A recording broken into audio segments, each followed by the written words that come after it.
Hi, I'm Sid Dobrin. In this video, I'll be talking about the essay assignment that asks students to write a narrative about a significant, funny, traumatic, terrifying, eye-opening, or even pointless event in their lives.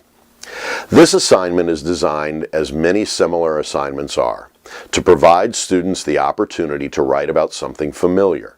And it's usually assigned early in their first semester at college. The logic, of course, is to provide a writing situation in which students can focus on the writing rather than on learning about a new, unfamiliar topic. But that doesn't mean the assignment releases the students from doing the rigorous work of college-level writing. In fact, by focusing on the familiar, the assignment is really designed to push students to focus more intently on their writing. I always try to make sure my students understand this when I give this assignment. When I teach and assign this essay prompt, I always emphasize that there are two central objectives to which students need to be alert. First is the degree of detail students convey in their narratives. This, it seems to me, is a large part of why we write narratives, to convey detail. So I want students to focus on how they convey details.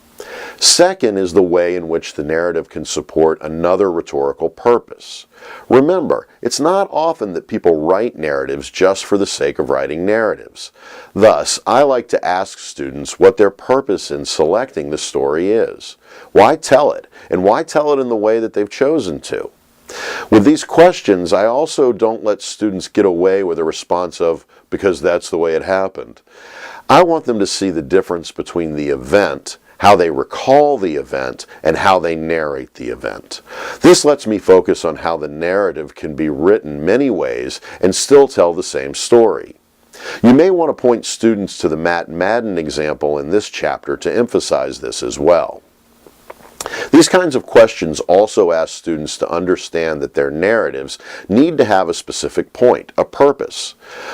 Most often, the purpose of a narrative is to lend support to another rhetorical purpose. Therefore, I ask students to think about how they would formulate a thesis statement, a specific claim for their narratives. In doing so, I find it very useful to have students use the Road to a Strong Thesis feature to work through how they will devise a thesis for a narrative. I also use the assessment rubric section about thesis to emphasize what I'll be looking for regarding a thesis when I grade their narratives. I also make sure I work with students on their writing strategies. With this assignment, I usually emphasize the importance of revision, since student writers often invest a lot of emotion in their narratives, often seeing narratives as making sense to themselves, but overlooking how others respond to their narratives. It's important to talk with students about how you will assess their narratives.